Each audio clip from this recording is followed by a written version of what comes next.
दोनों शिष्य बहुत पढ़े लिखे थे, समझदार थे। एक शिष्य की आदत जरा गंदी हो गई थी और एक शिष्य तो रोज सत्संग करता था। जहां कथा हो जाए दौड़कर पहुंच जाता, कथा भी सुनता, कीर्तन भी करता और मस्ती से अपना भगवत प्रेम बढ़ाता।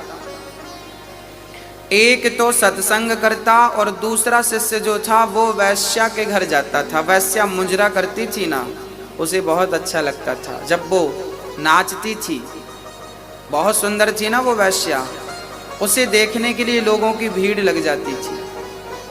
आपने भी देखा होगा, आज भी गांव में कथा भागवत सुनाने, अभी हम कथा सुनाने गए थे बिहार में, तो वहाँ लोगों ने बताया कि महाराज जी कथा में इतनी भीड़ नहीं है, इन गांव वालों को पता बस चल जाए कि कोई नाचने वाली आई है तो सबसे ज़्यादा बूढ़ों की भीड़ लगती है।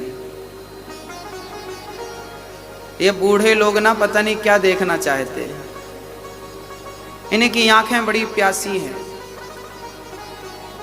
बहुत गंभीरता से समझिएगा, ये जो आंखें हैं ना आपकी, शरीर पूरा होने को आया पर अभी तक देखने की इच्छा पूरी नहीं हुई। आज भी मुजरा देखने का मन कर रहा है, आज भी नाचने वाली को देखने का मन कर रहा है, आज भी सुंदरता पर मन लट्टू है। एक सुंदर स्त्री गुजर रही थी, किसी ने कहा वाह कितनी सुंदर है।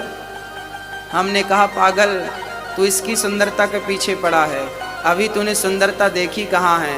जिस दिन मेरे बांके बिहारी की सुंदरता देखेगा ना, पागल हो जाएगा।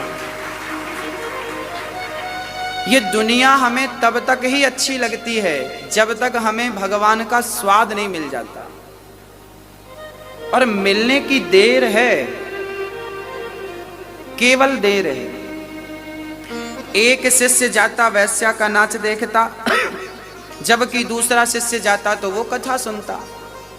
एक दिन वैश्या के घर से लौट रहा था शिष्य, तो सिर्फ रास्ते में सोने से भरी एक पोटली प्राप्त हो गई। रास्ते में सोना मिल गया ढेर सारा।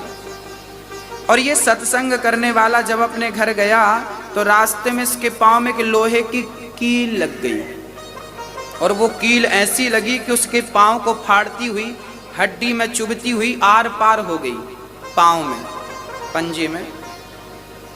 अब वो लंगड़ाता हुआ गुरुजी के पास गया। गुरुजी, भगवान का न्याय कैसा है? मैं सत्संग करने जाता था तो मुझे कील लग गई, और वो वैश्या का मुजरा देखता था तो उसे सोना मिल गया। ये भगवान का निर्णय कैसा है?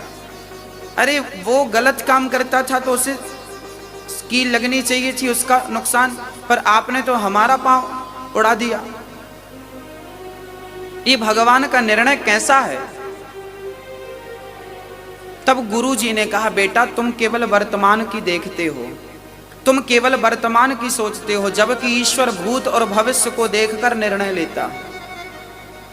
हमें पता नहीं कि कल क्या होने वाला है, लेकिन भगवान को पता है कि कल क्या होने वाला है।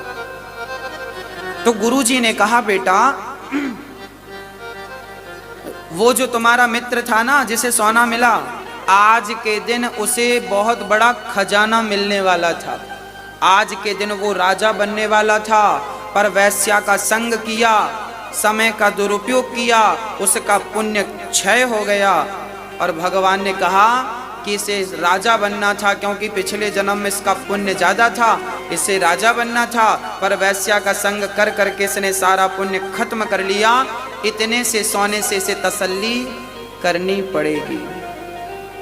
और तुम्हें आज के दिन तुम्हें मौत आने वाली थी, आज तुम्हारे जीवन का अंतिम दिन था, पर तुम भगवान की कथा से जुड़े थे, कीर्तन और सत्संग से जुड़े थे, तो भगवान ने आपकी मृत्यु को एक लोहे की कील में तब्दील कर दिया।